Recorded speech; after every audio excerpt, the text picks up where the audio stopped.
Okay, so happy Wednesday again to everybody. This week we're going to be focusing on what to be planning for in Q4 of this year. There's quite a bit that we need to be still focused on, although some things have fortunately gotten easier.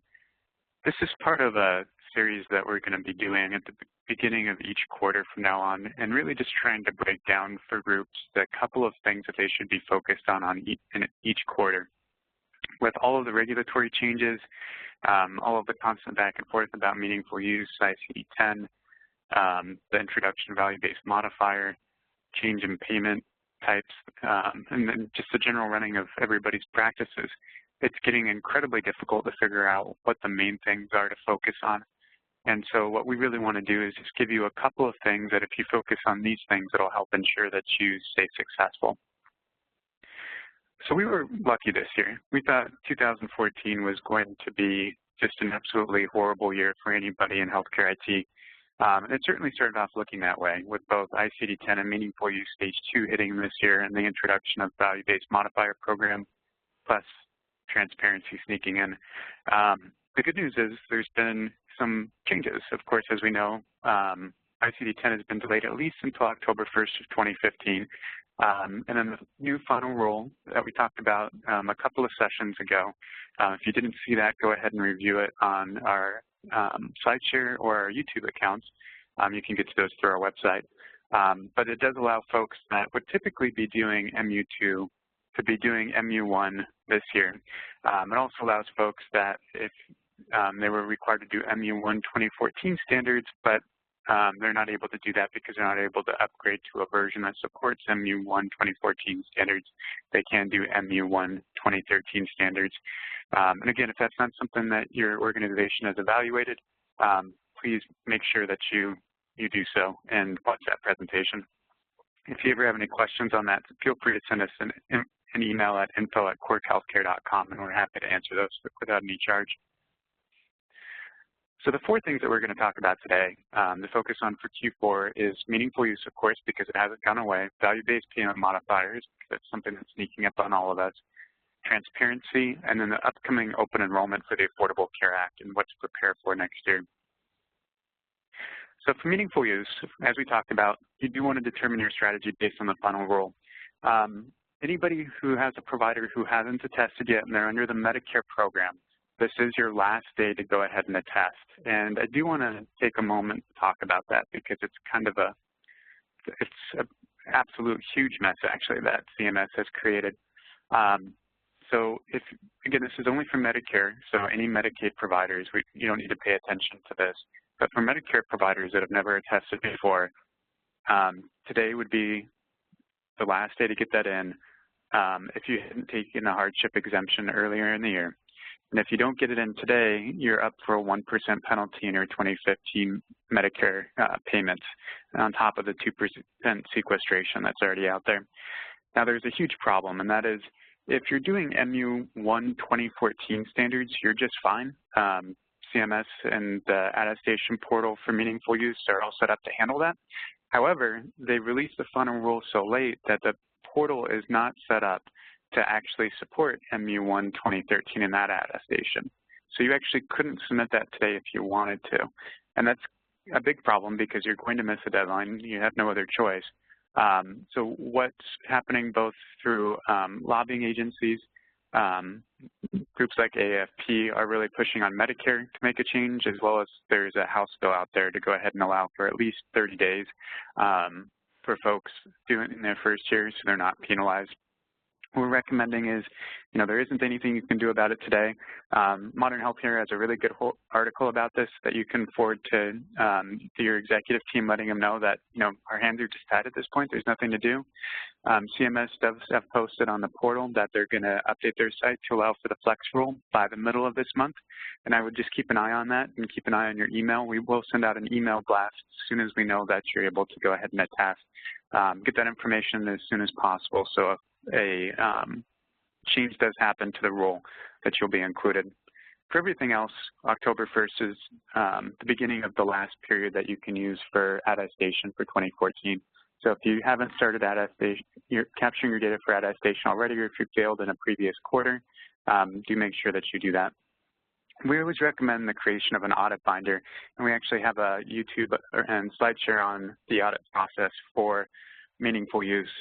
Creating an audit binder is incredibly helpful, and capturing all the screenshots to support what's going to be needed if you're audited is incredibly helpful, because when the audit comes in, halfway through next year, you're going to be on probably a different version. You're going to have different workflows. You may not have saved all the reports that you generated and things like that, and it makes recompiling that information for an audit not impossible, but certainly a lot more difficult, and your likelihood of having an issue in the audit goes up significantly. So we always like to create the audit binder before we put the attestation information in for the providers that we're attesting for ourselves.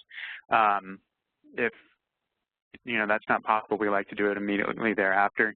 We go as far as to say to our clients, if you're in an audit and we've created an audit binder for you, we're comfortable in standing by you through that audit and ensuring that you're going to pass. If you don't have an audit binder, we'll certainly try to help, but there's no way that we're going to be able to guarantee your level of success. So that's how seriously we take that. And the last part that's really important is both for the flex rule, but also if you're taking an exclusion on any of the measures, go ahead and document why you're taking that exclusion and get that down now so you're not trying to remember 6 months or 8 months from now why you went ahead and took that exclusion. The way we like to do it for audit purposes is we just put it on company letterhead. Go ahead and just write a brief statement stating why we took the exclusion, or in this case, why the flex rule was taken, and then just get someone with decision-making authority, usually a director of healthcare informatics, compliance, or a medical director or CMO to go ahead and sign off on that, and that gives you enough backing. All these statements are, and all these exceptions are on your honor type of things, but it is very good to have that so you don't have a problem when you get to the audit time frame. Value-based payment modifier. So again, if you haven't been doing PQRS, I didn't even put PQRS in here because your PQRS for 2014 should already be taken care of and you should have your plan in place. If you don't have a plan in place for PQRS, you're not going to be able to do claims reporting for PQRS, and you're going to have to do registry reporting and hope that your registry goes back in time. A lot of them do, but if you don't have a solution for PQRS and you're a Medicare Part B provider, right now you should probably start putting that on your to-do list and getting that taken care of this week, or you're going to have a big problem at the end of the year. Value-based payment modifier, we also have an extended presentation on. The general concept is that you're actually being compared against your peers based on quality from claims data, PQRS, and the clinical quality measures. And based on how you rank against your other providers, you can get an incentive or a disincentive.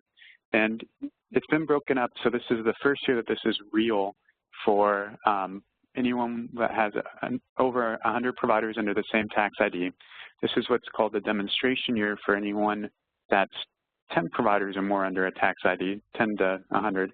And then next year will be the live year for 10 to 100, and will also be the demonstration year for 1 and above. So why this is important is what you're doing right now is actually impacting your value-based modifier, because all of the data that you're submitting for PQRS and the clinical quality measures is going to start negatively impacting your payments should you not be reporting good quality data. And what that means is, for meaningful use purposes, you can go ahead and submit clinical quality measures saying that you're doing a horrible job taking care of your diabetic patients and still get your meaningful use monies. But from a value-based payment modifier perspective, that's actually going to hurt you in the long run. The other big piece of this is that's going to show up on the Physician Compare website at some point here in the near future. Which takes us to our next topic, which is transparency. Transparency is already here. Folks like to talk about it like this is something that's off in the future, and it's certainly not. We're seeing it in a lot of markets, and Medicare has already started releasing a significant amount of data around transparency. Right now, that's just at a high level, so big giant zip files with data that they're expecting the media and different analysts to go through. But in time, that's going to be added to the Physician Compare website that's run by CMS. Next week, we're actually going to have Jonathan Everett as a guest presenter for our insights, and he's going to go through in detail different things that you can do to improve how you look from a transparency point of view to the different transparency vendors out there. He actually worked until recently, before joining our team, for a transparency vendor, so he knows that information firsthand. But when it comes to transparency, first of all, consider posting your prices. That's something that a lot of, especially on the hospital side, are starting to do. And it's something that's actually, if you go to any of the Walmart clinics or Target clinics, they actually have a board up that shows the cost of each service. So that's a great way just to get the fear of transparency out of there. I know it's difficult for a lot of physicians to ever consider doing, and it's also something that's frightening to the board of directors, but getting that information out there in the open in a very transparent, a very proactive sort of way is just a good way to start changing your organization's way of thinking, because these prices are going to get out there and are getting out there whether you want it or not. Again, make sure you're reporting good quality data. Just like under value-based payment modifier, from a transparency standpoint, you want to make sure that good data is going out under your different clinical reporting programs, because that's what's going to be influencing your ranking on these different sites. We're seeing a couple of things happen on the commercial side already. Some groups have bought into transparency vendors, and so when patients search for a particular physician, they can actually see what the physician's quality score is and what their corresponding cost is. And so if you type in ACL repair in Seattle, Washington, it'll go ahead and pull up all the providers that do that are covered by your insurance, what the average cost and what the average efficacy is. So that's a big, big change, and that's already out there. Other plans are doing less sophisticated things where what they're doing is just changing the search results. And so instead of being in alphabetical order, the search results are actually based off of quality statuses. And if you think about it, that makes a lot of sense from a health plan perspective, because they're getting reimbursed through some of their programs based on the quality of care they provide for a group as a whole. So things like Medicare Advantage and Managed Medicaid, different programs like those have quality incentives that go along with them, where the plan actually gets more money. So if your physician is not reporting good data, you could either be lower on that list, or we've seen in some cases physicians actually get delisted, especially in the competitive markets like Los Angeles, where it was bringing down the overall plan score. If you aren't familiar with what's going on and how you compare to your friends or competitors in the area, go ahead and start figuring out if you're charging what other folks are charging. Remember, there's a big difference between what you have as your posted price and what you're negotiating, which someone walking in off the street would be paying, and what your actual reimbursement is from the plans.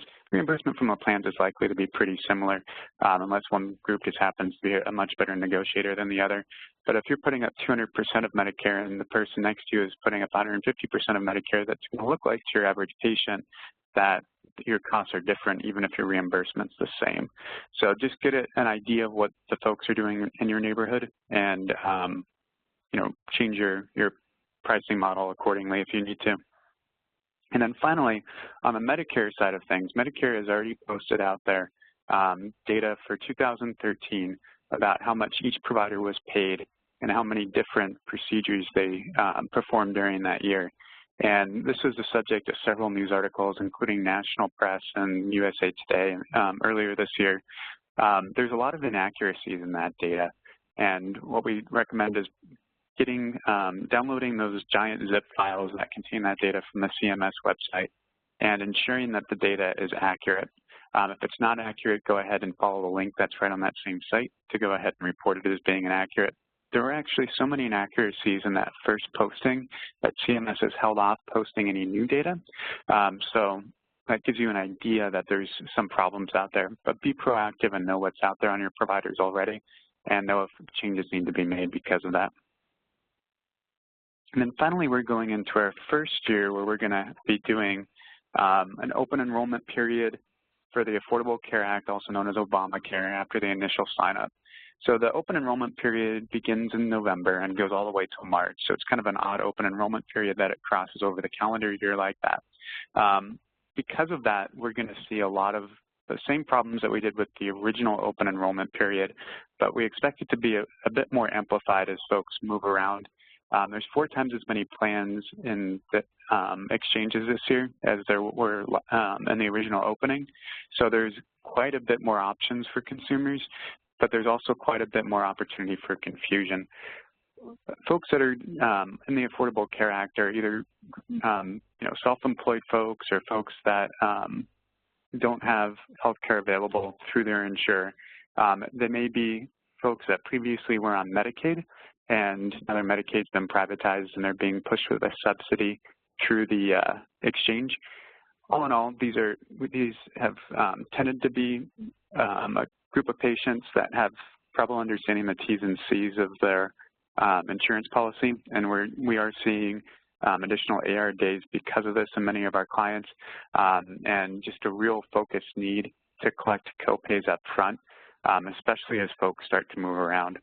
So the first thing we really recommend is make sure that you're confirming all of your patients' eligibility, and you know what plan they are on and what their copay, deductible, or co-insurance is going to be before they come in for the appointment.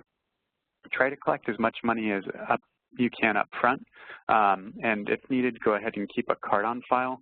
If your system allows you to do that, most like TransFirst do allow you to go ahead and do card on file now, so you can get the patient's agreement just to charge their card when their EOB comes back showing that they actually owe you some money. If you're not doing eligibility in an automated fashion, that's definitely something we would recommend, because gone are the days where you can easily call on a couple of patients that are in your the insurance pools that you're worried about. You really should be checking eligibility on every single patient at this point. And doing that in an automated way and having it come back into your practice management system is incredibly beneficial.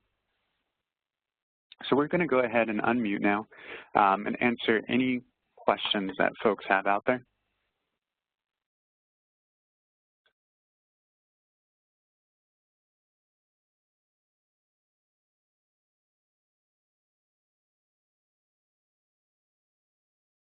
Okay, everybody's unmuted. Do we have any questions on these topics?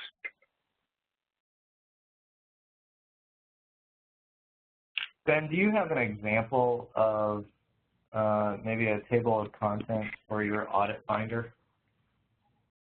Yeah, we sure do. I'll go ahead and send one out to folks. Sorry, I didn't see who was talking. This is John Wilson from Pavilion. Hey, John. Yeah, I'll go ahead and send you that. And I'll also post it as an attachment when we put this on SlideShare. That'd be great. I mean, we have one already. I just want to make sure it's in line with what you guys are providing with your clients.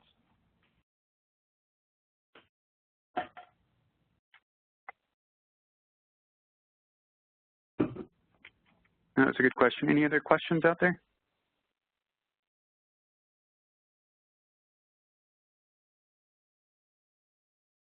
Okay, well, thanks for attending this week. As I mentioned, all these go up onto YouTube and SlideShare, so we'll be posting these by the end of the week, so you can go ahead and review it or forward it on to anybody who needs this information. For this, we're also going to go ahead and post to our blog, so that way you can capture the information and send it on that way. Next week, as I mentioned, Jonathan Everett's going to be talking about transparency from the unique perspective of being somebody who actually worked for a transparency vendor, and letting you know what's already out there and what is already being published about your physicians. He's going to particularly talk about commercial payers because that's what he's most familiar with some additional information on the Medicare side of things. So thank you, everybody, and have a great rest of your week. Thanks, Ben.